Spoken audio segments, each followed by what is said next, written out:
When we look at this picture, we know this is an animal. Okay, this is an animal. Dan we know basically this is a tiger. Tapi apa spesies dia kita tidak tahu.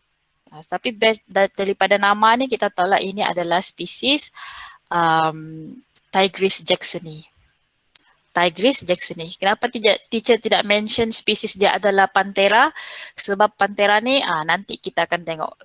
Kenapa why I just mention the species is Tigris jacksoni, not Panthera. Because Panthera ni ada represent benda lain lagi. Okay, itu yang kita mau tengok sekarang.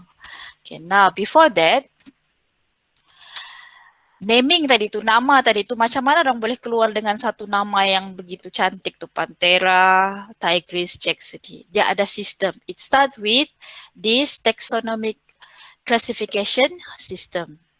Okay, at first bila nampak satu benda, bila nampak sesuatu organism, kan benda lah. Let's say now we are not want to name an organism.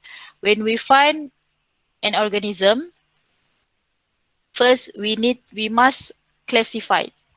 Okay, kita pergi kepada first process dulu, kita classifications. Okay, organisms are categorized based on physical features in a taxonomic hierarchy system. Okay, nanti kita akan pergi di sinilah. What is the taxonomic hierarchy system? Macam tadi, bila kita nampak harimau tu, okay. We know based on taxonomic hierarchy system, dia mesti pada kategori animal. Dia tidak boleh pada kategori plant, fungi, bakteria. Kenapa? Daripada segi physical feature, we know physical feature untuk animal dia mesti ada kaki dan tangan. Itu yang paling senang lah. Okay? Even us human, kita ni kategori mana? Kalau kita mau we want to classify ourselves, kita di bawah kategori animal, because we have these features. Features apa? Hand and legs, kaki dan tangan. Okay, lepas kita classify, okay, sekarang kita masukkan, we go to the animal, and then we identify. Identification, organism are identified using dichotomous keys. Apa tu dichotomous keys? Nanti kita tengok, tapi secara ringkasnya, kita tahu animal ni banyak. Okay, sekarang kita tahu harimau tu adalah animal. And then kita cuba classify lagi. Kaki dia 4. Lepas tu apa lagi? Badan dia berbulu.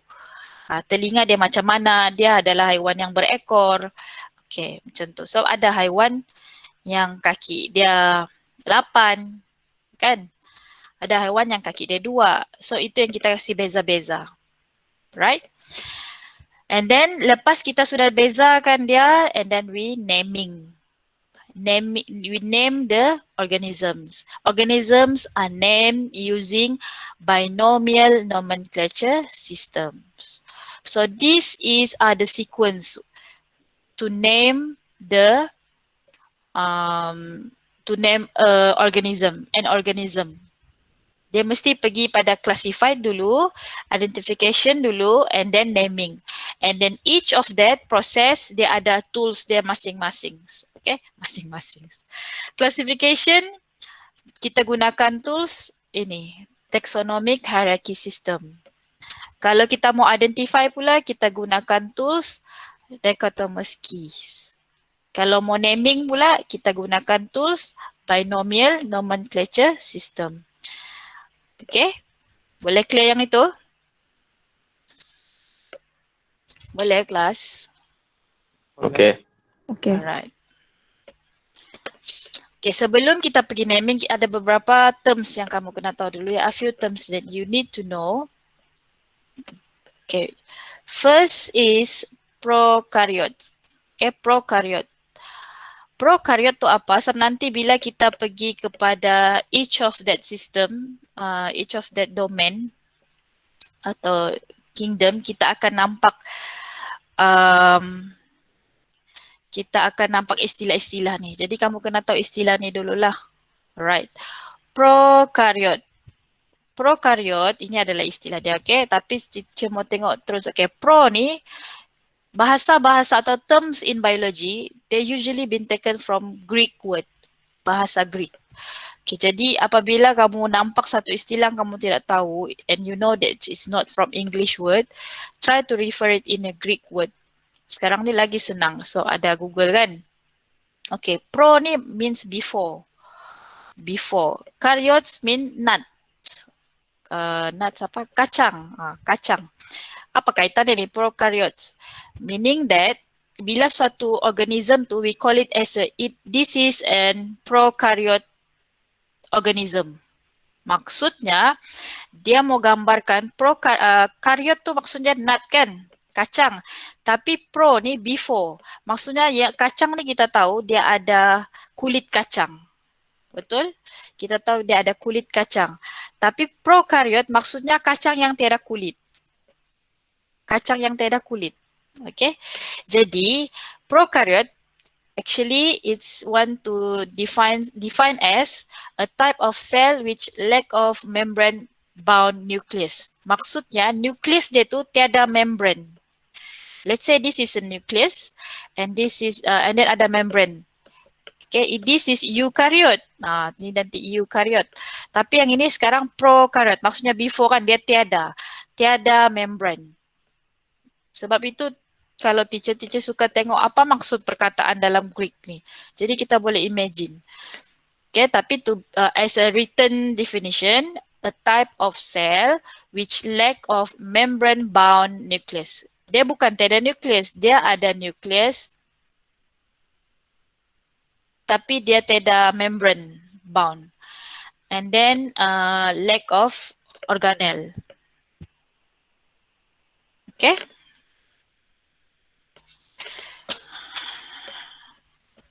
Dia kurang organel. Organel ni apa? Organel ni component of cell yang macam kita sudah belajar, like mitochondrion, Golgi apparatus. Itu adalah membrane enclosed organelle. Okay. Okay, so eukaryote pula, it has a nucleus and membrane enclosed organelles. Okay, sorry, my bad. Prokaryote sebenarnya yang lack of membrane, yang tiada nucleus. Kalau eukaryote dia ada nucleus. Okay, and membrane enclosed organelles. Dia versus lah. Kalau prokaryote yang tiada organelle, tiada nucleus. Eukaryote maksudnya yang ada nucleus dan ada organelle. So eu ni maksudnya true. True, yang sebenar. Karyote tadi nuts kan, maksudnya dia betul-betul ada nucleus, membrane enclosed nucleus, ada membrane enclosed organelle. Boleh? Boleh. Kenapa sedih ni? Kenapa sedih? Yang lain macam mana? Okey kah? Kejap lah. Teacher tengok dulu. Boleh, teacher. Okey. Sekejap.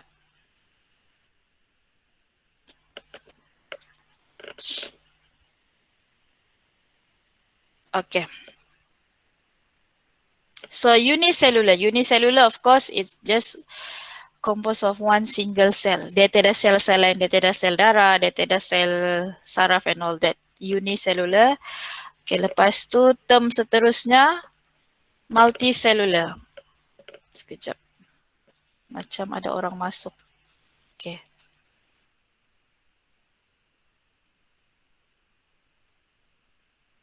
Okay, multicellular versus to unicellular. Multi banyak, so it consists of more than one cell.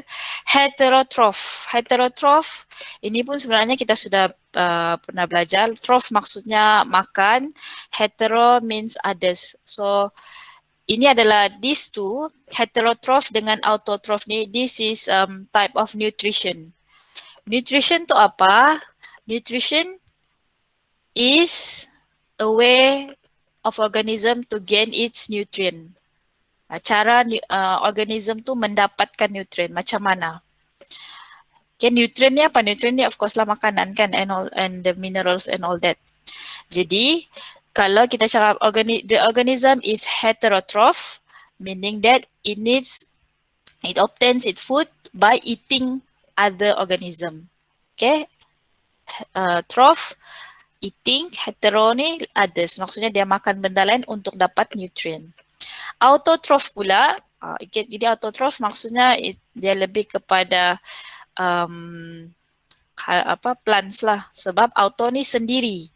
Troph ni makan, maksudnya bukan dia makan sendiri, maksudnya dia menghasilkan, it synthesize its own food. Okay, by using light energy ataupun chemical energy. Kalau chemical energy ni usually it's bacteria. Okay, bacteria pun dia boleh autotroph, boleh hasilkan makanan sendiri. Okay, kalau using light energy, it's usually a plant. Okay, plant is a photoautotroph. Okay, boleh so far? Boleh. Ya, Okay, thank you. Kita ada 6 terms tadi yang kamu kena ingat lah. Okay, kita baru saja belajar terms, sekarang baru kita tengok macam mana terms ni applied. Okay, classification of organisms. There are 6 kingdoms. Apa ni kingdoms ni? Kerajaan kan kalau kita tahu kingdoms. Jadi nanti kita akan tengok apa itu kingdoms. Tapi maksudnya bila kita mau classify satu organism, kita jumpa satu organism yang baru. Kita mau kasih classify dia bagaimana? Adakah organism tu Archaebacteria, Eubacteria, Protista, Plantae, Fungi ataupun Animalia? Maksudnya inilah ke-6 kingdoms yang kita kena hafal dan kena tahu. Okay, so kingdoms ni tiada cara yang ini cara yang teacher biasa guna ini sajalah. UPPFN ni, UPFA ni. A maksudnya Archaebacteria, Eubacteria, P Protista, Plantae, fungi ataupun Animalia. Okay, tadi macam kita jumpa anak harimau kan. Of course kita terus directly pergi Animalia. Kenapa kita tahu? Sebab dia punya physical characteristic. Kalau ada satu lagi benda organism baru yang kita jumpa, ini yang kita tengok dulu. Okay, ini yang kita tengok dulu. Is it belong to the Archaebacteria, Eubacteria, Protista, Plantae, fungi ataupun Animalia? Okay, macam mana kita tahu which is which? Macam mana kita tahu kita mau kasih masuk pergi Archaebacteria ke, Eubacteria, Protista, Plantae, fungi atau Animalia? Kita kena tahu each of these 6 kingdom punya karakteristik. Okay, ni kamu kena hafal lah. A, U, P, P, F, A, UPFA. Alright. So this is the 6 kingdoms. So Archaebacteria, apa dia punya karakteristik? So Archaebacteria, it is a prokaryote organism. Apa tadi prokaryote? It has lack of membrane enclosed nucleus. Okay, dia lack of membrane enclosed nucleus, lepas tu membrane enclosed organism. So dia simple, sangat simple. So it is a prokaryote. And then it is a unicellular organism. Maksudnya dia consists of single cell sahaja. And this is a primitive bacteria. Primitive bacteria ni maksudnya dia yang paling awal. Bakteria yang terhasil. Okay. So the cell, it has a cell wall, tapi cell wall yang no peptidoglycan. No peptidoglycan. Actually, kenapa dia considered as a Archaebacteria? Bila satu bakteria tu kita jumpa dan dia tiada cell wall dia tiada peptidoglycan, terus kita masukkan dia sebagai Archaebacteria. Ini adalah salah satu yang membezakan between Eubacteria dengan Archaebacteria. This cell wall with no peptidoglycan. Apa itu peptidoglycan? Peptidoglycan ni dia adalah amino acid. Peptid kan? Peptida, ingat Peptida ni adalah salah satu dia punya basic unit adalah amino acid. Glycan ni adalah apa? Glycan dia adalah satu sugar, kan, glukos. So peptidoglycan ada inilah dia tiada amino acid, dia tiada glycose, tiada sugar di cell wall dia tu. Okay, and these archaebacteria lives in extreme environment. Extreme environment ni maksudnya ekstrim lah, yang terlalu sejuk, terlalu panas. Okay, lepas tu kawasan yang bergas. Kalau ikut organism memang tidak boleh survive, tapi archaebacteria ni boleh survive. Okay, and then these archaebacteria divided into 3 groups: methanogens, halophile, thermophile. Okay, methanogens ni archaebacteria tapi dia di bawah kumpulan methanogens. Nama dia ni membantu kamu faham.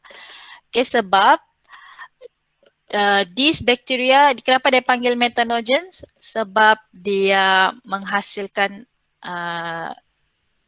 gas of methane. Okay, methane gas. Lepas tu apa lagi? Okay, and usually methane gas ni, this bacteria can be found in ruminant and human digestive tract. Di dalam perut, di dalam digestive tract lah, salur pencernaan kita pun ada this methanogen bacteria. Okay. And then halophile. Okay, halo kita sudah belajar dalam chapter 7, halophytes. Remember? Okay. Halo ni in Greek word is actually a salt, garam. Phile kita sudah suka kan? Kalau phile ni kita sudah tahu kan, phile ni maksudnya suka.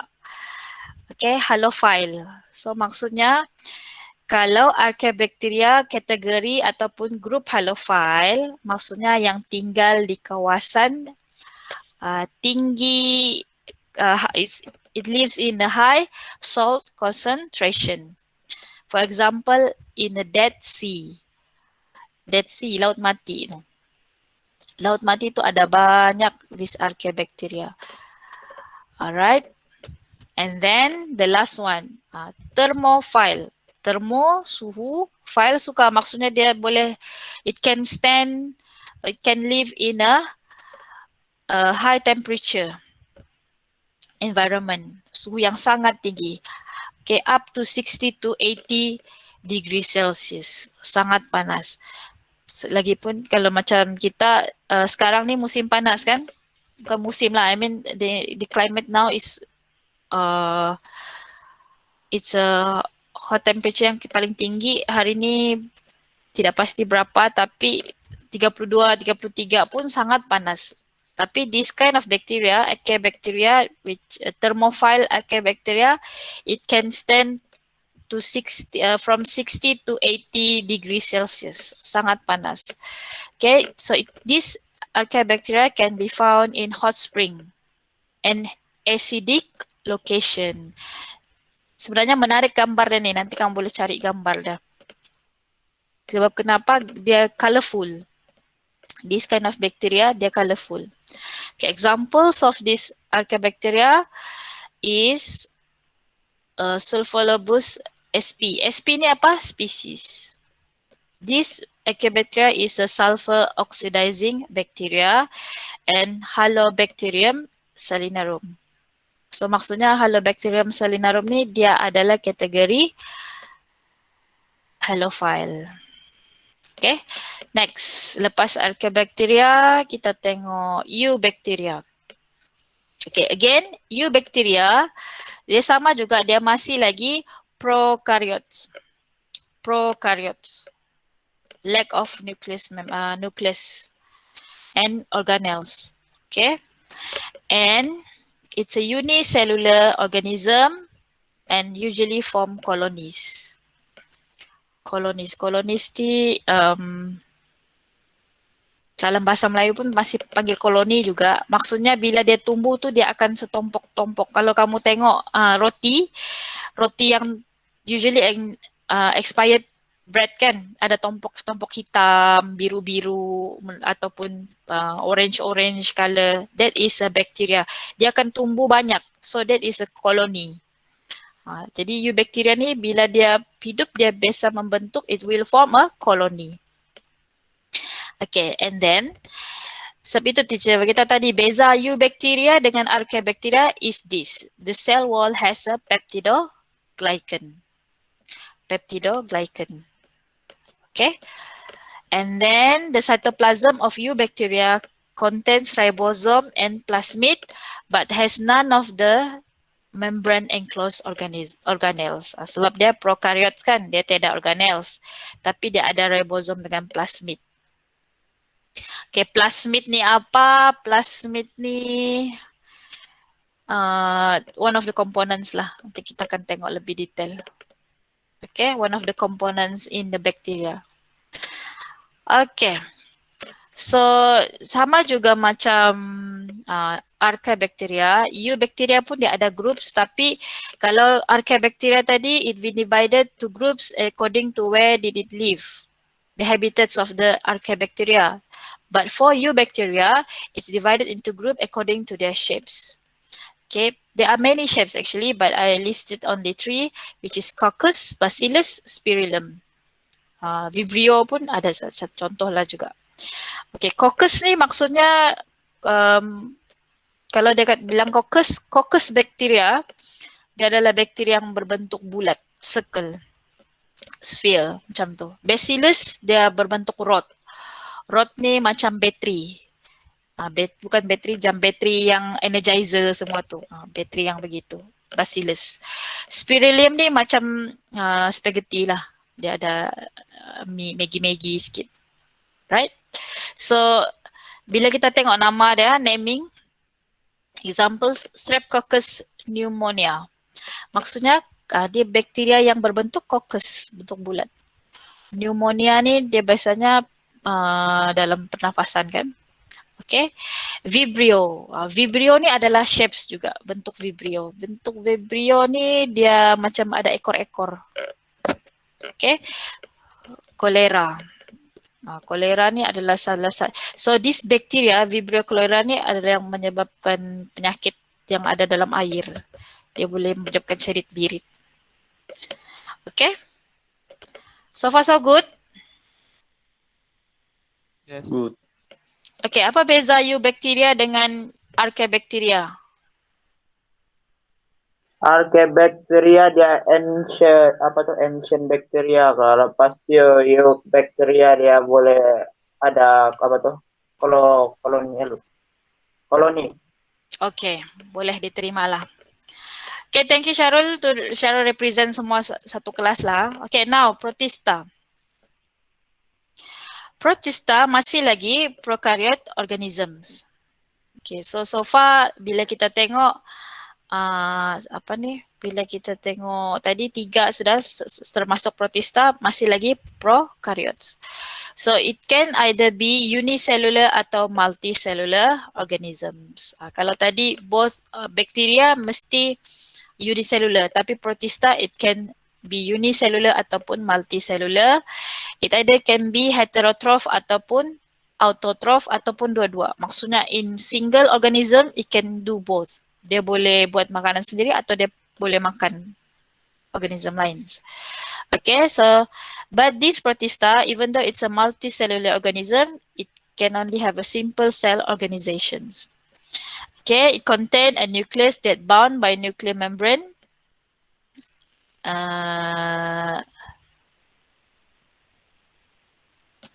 Kenapa pula Protista ni? Sorry. My bad. It's not a eukaryote. Dia contain nucleus. Sepatutnya it's not a prokaryote. It's a eukaryote. Kebetulan. Kita betulkan di sini.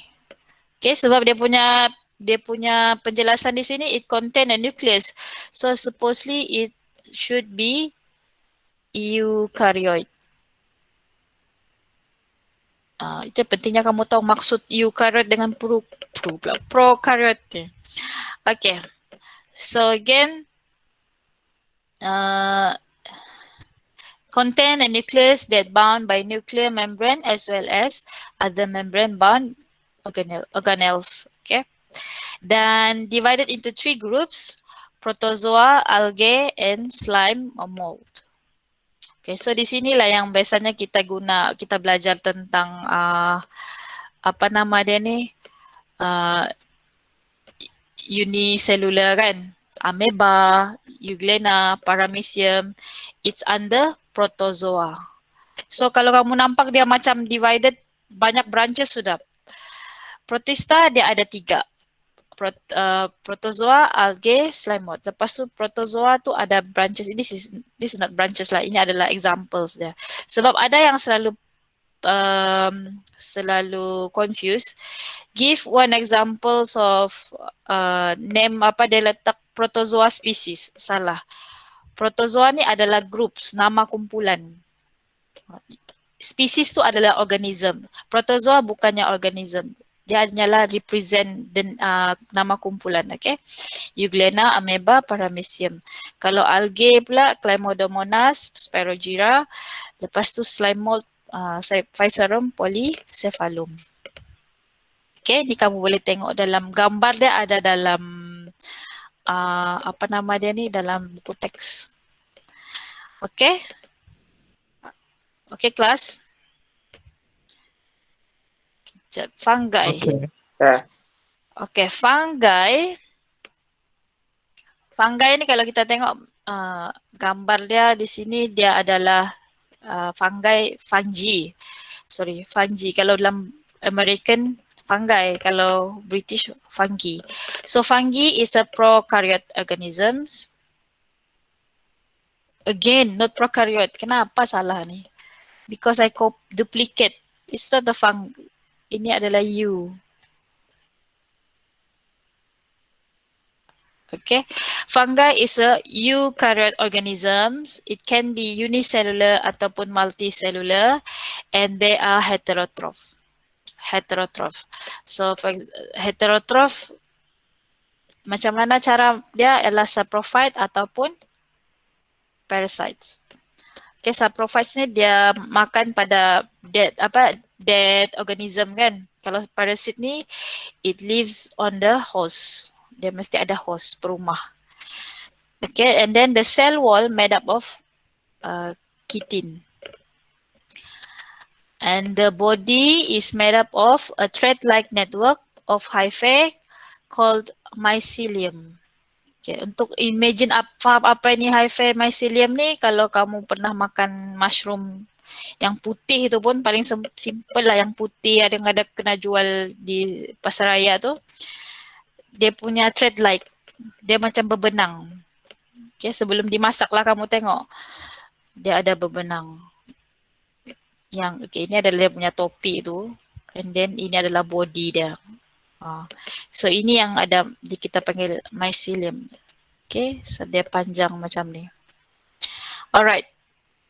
And then examples is Saccharomyces ataupun yeast. Yeast adalah sebagai salah satu contoh fungi. Walaupun dia tidak nampak dia macam ini kan. Tidak ada thread-like, sebab fungi ini sebenarnya dia adalah satu kingdom.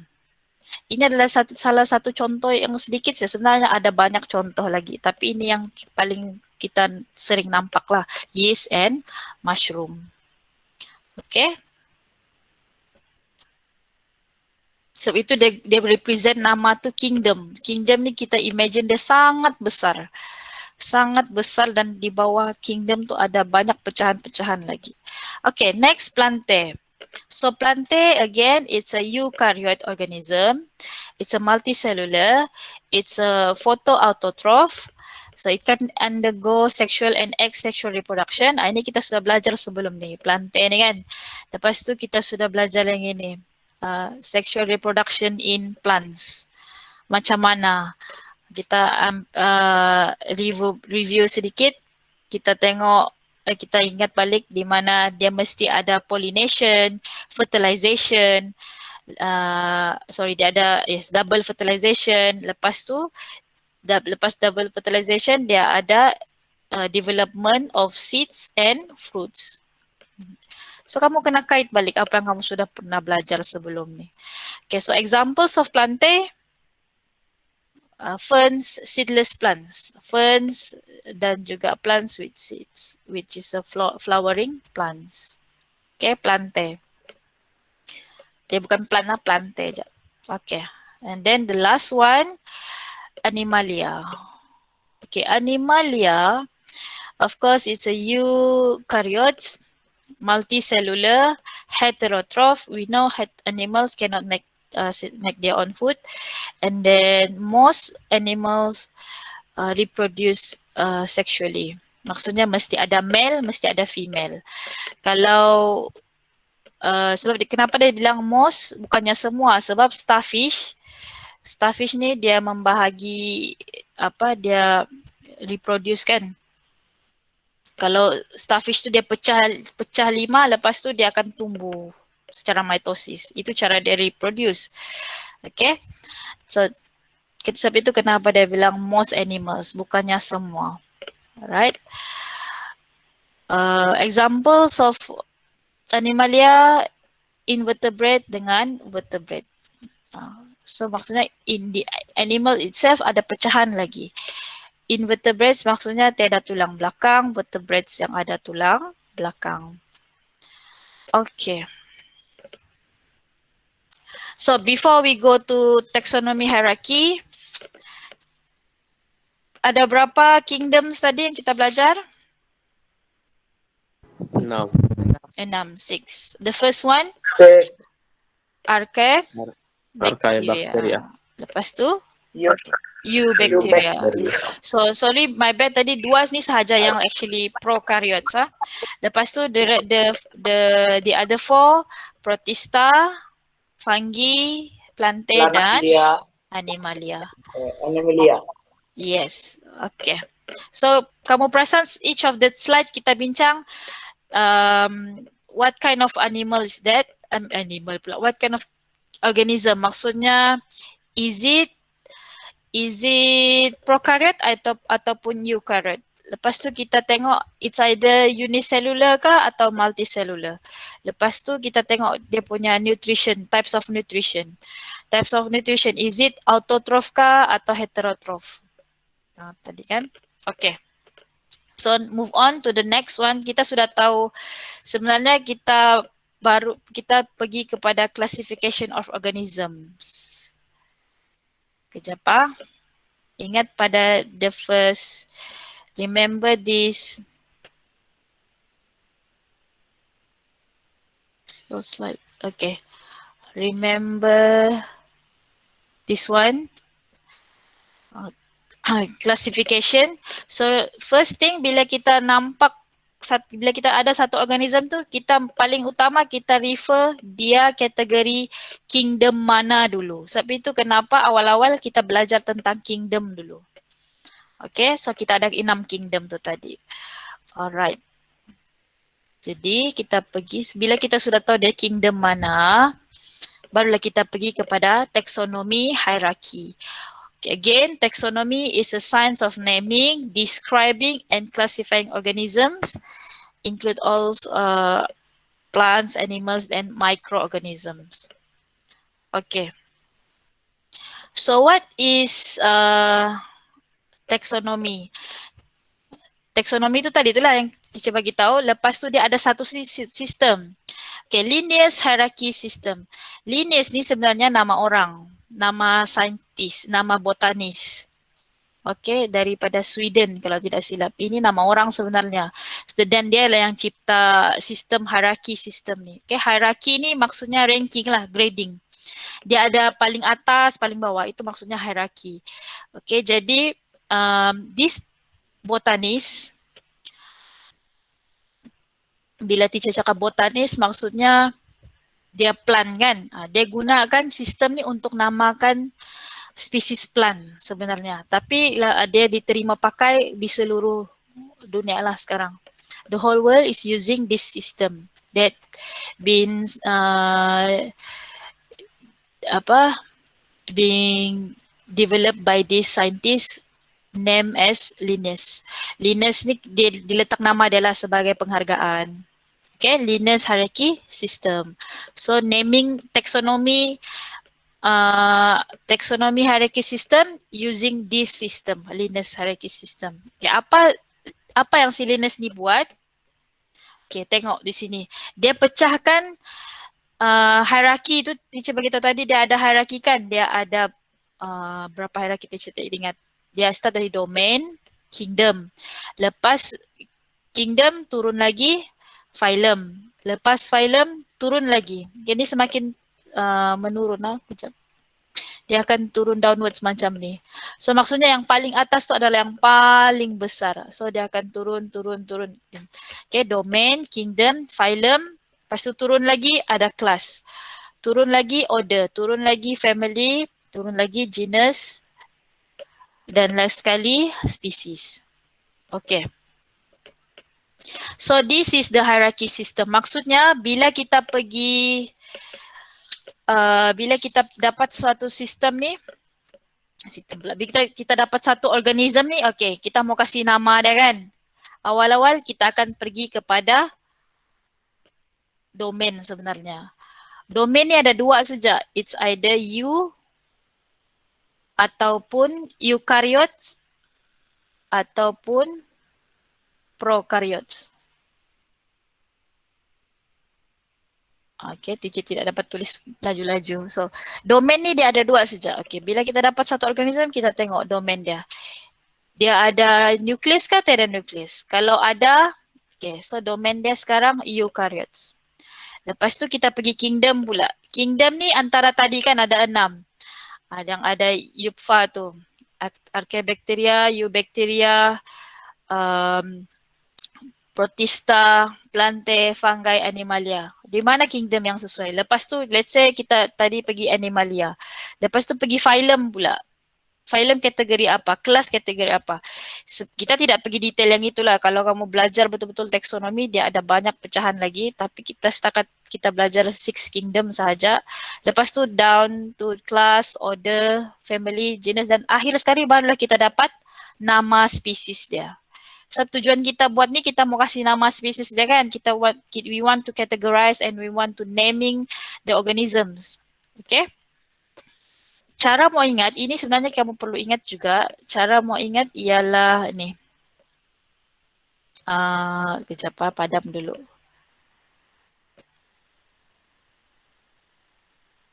Okay. Dear King Philip, come over for a good soup. Untuk ingat ni, domain, kingdom, phylum, class, order, family, genus, species. Ini cara ingat. Teacher ajar yang inilah. Teacher pun ingat yang ini. Rupanya memang kalau tengok di sharing mana-mana pun, ini ada lebih ramai orang guna. Dear King Philip, come over for a good soup. Okay, dear tu domain, king tu kingdom, Philip tu phylum, come tu stand for class, over maksudnya order, for untuk family, good genus atau s sub species. Okay, ini adalah cara untuk ingat sajalah. Okay, dia King Philip come over for a good soup.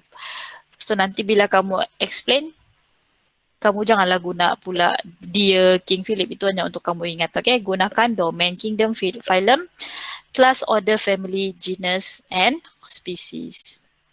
Okay, boleh? Okay, boleh. Yes. Okay. Inilah sebagai contoh yang lebih jelas. Ini ada dalam buku teks kamu juga sebenarnya. Okay. So di sini tengok start daripada ni tadi kita tengok yang dia King Philip tu kan, domain. So domain semua ni adalah domain eukaryotes. Eukarya ni maksudnya ni plural lah, banyak. Okay, semua ni eukaryotes. Maksudnya semua ada nucleus. Tapi bila kita pergi kingdom, yang ini, it doesn't belong to this kingdom. This is a kingdom of Animalia. Jadi yang ini sah-sah kita nampak feature dia, dia pokok. It doesn't belong there. Boleh nampak? Okay, lepas tu pergi pula phylum. Phylum ni chordata. Chordata ni maksudnya dia adalah haiwan yang boleh bergerak. Bergerak kalau tidak silap. Okay. So sebab itu kenapa hilang sudah ini. Walaupun dia satu kingdom, tapi dia tidak boleh masuk phylum yang sama. Okay, so ini hilang. And then, bila kita go down to the class. Class mammalia. Okay, mammalia. So this is a reptile. Dia bukan mammalia. Sebab itu kenapa snake tu hilang. Okay, we go to the order lagi. Walaupun kita tahu, okay, semua ni betul mammalia. Tapi bila kita masuk lagi ke kategori order di sini, order dia, we consider as semua carnivore.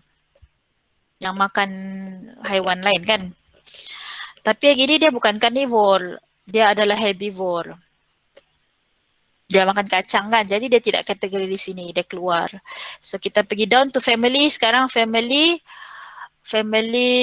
Ursidae. Ursidae ni teacher tidak ingat sudah apa dia punya Tapi maksudnya ini tidak kategori dalam ni. Okay. Ursidae tu beruang. Beruang kah? Yes, thank you. Family. Okay, family beruang. So actually yang ini panda ni dia beruang juga. Tapi family sajalah. Dia bukan spesies. Dia adalah family beruang. Okay, we down to genus. Dua ni sahaja. Kemudian pergi spesifik lagi, spesies. Spesies dia jadi Ursus. Kamu tengok nama genus masuk dalam nama spesies.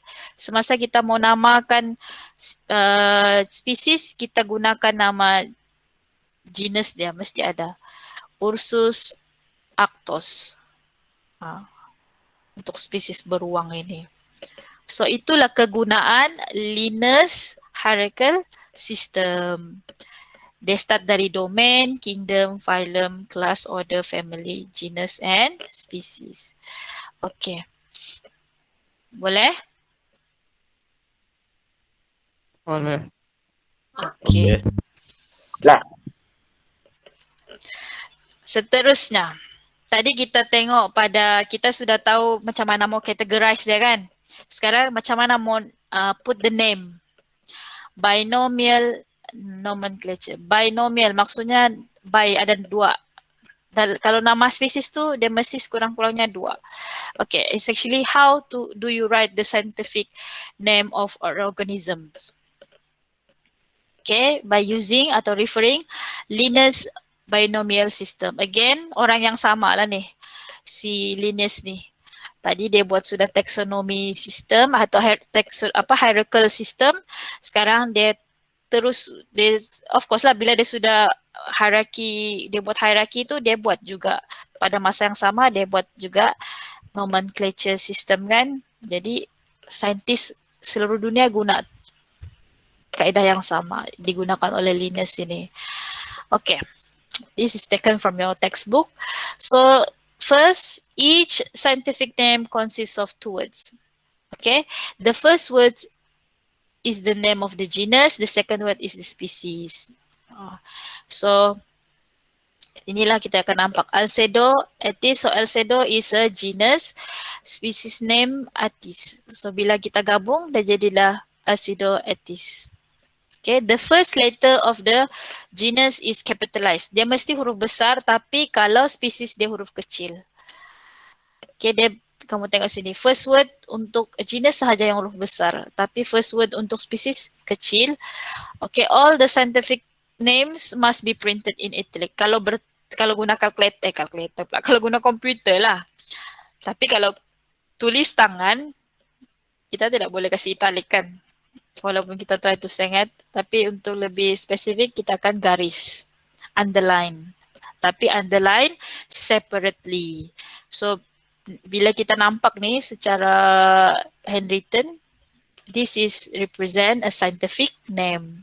Kita tidak payah kasih sangat-sangat lah tulisannya. Kita kasih garis sahaja, tapi dalam dia putus di sini. It was in the underline separately. Boleh?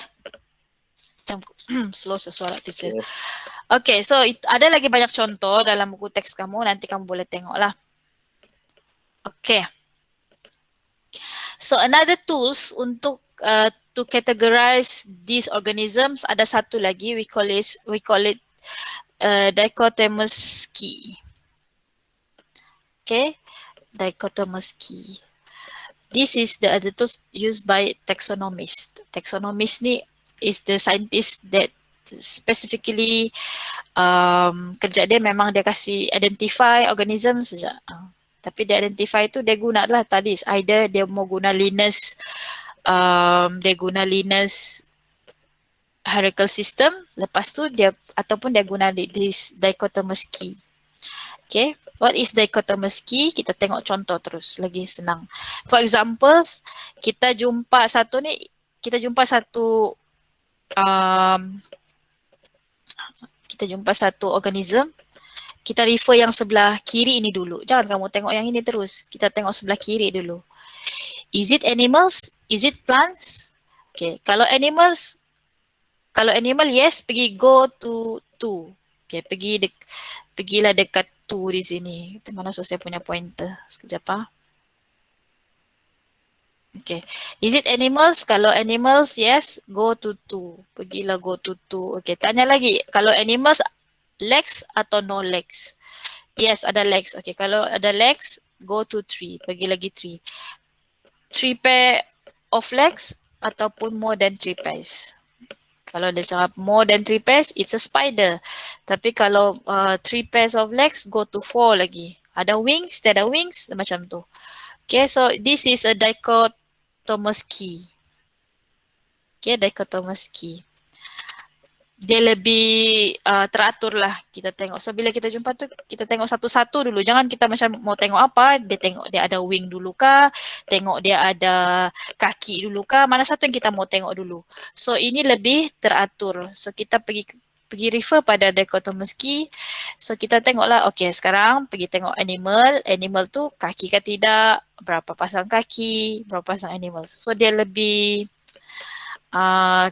dia bantu kamu untuk naming the organisms lah. Game lebih teratur.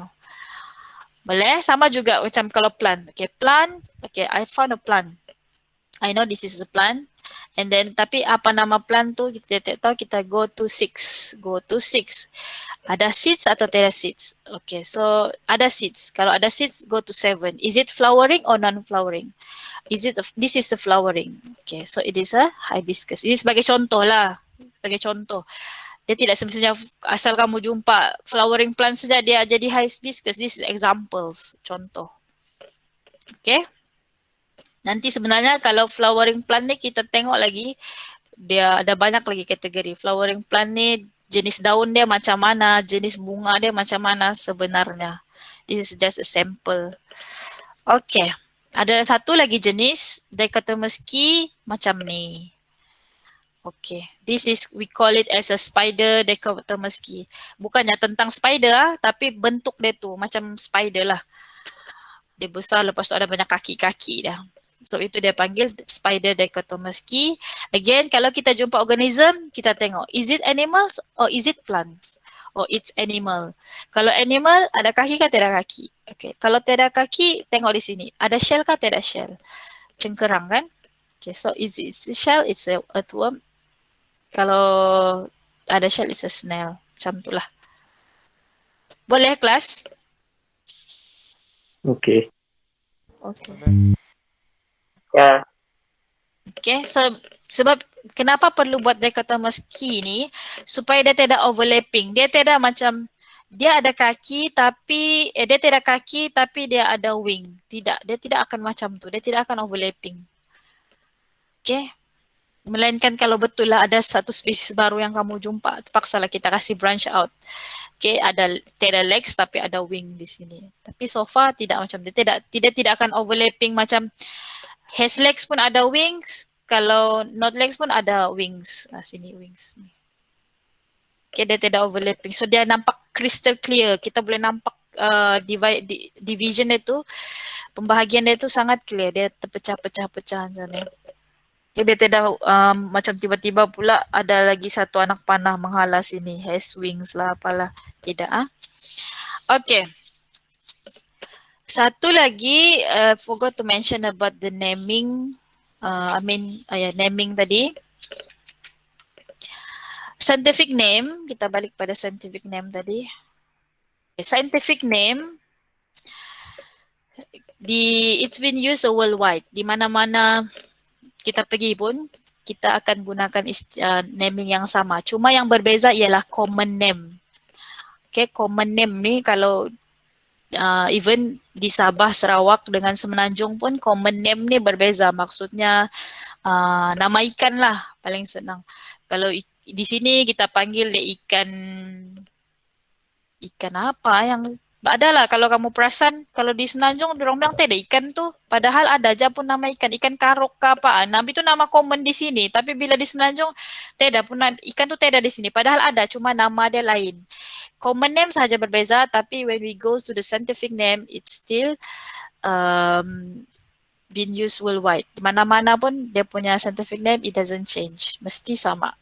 Okay, and each given name provides an idea of the organism's traits. Maksudnya dia mau bagi tahu traits dia ataupun the state of the habitat, okay, ataupun the country of the origin ataupun to honor the researcher that had studied them. Sebab itu kadang-kadang ada nama saintis dalam satu nama scientific name tu. Ada nama saintis di situ. Lepas tu macam tadi di dalam nama bakteria Streptococcus. So Streptococcus tu define the shape of that bakteria. So sebenarnya dia tidak mestilah, maksudnya Alcido ni mesti nama tempat tinggal dia, ini mesti nama saintis, tidak, dia depends lah, dia variety juga. Okay, sebab itu kena study jugalah kenapa nama dia macam tu. Okay. So ada dalam buku teks menarik juga ni in page 150 yang Innovation in Malaysia. MARDI ni adalah satu institute, it's an Malaysian institute. Okay, they produce a new orchid hybrids. Hybrid ni maksudnya dia crosskan, interbreed spesies orchid multiply genus. Maksudnya daripada genus A dia masih lagi yang sama, dia masih dari family yang sama tapi di jenis yang berlainan. Bila dia cross breed menghasilkan satu bunga yang baru. This is orchid, bunga orchid yang baru. Jadi dia ada hasilkan satu spesies yang baru.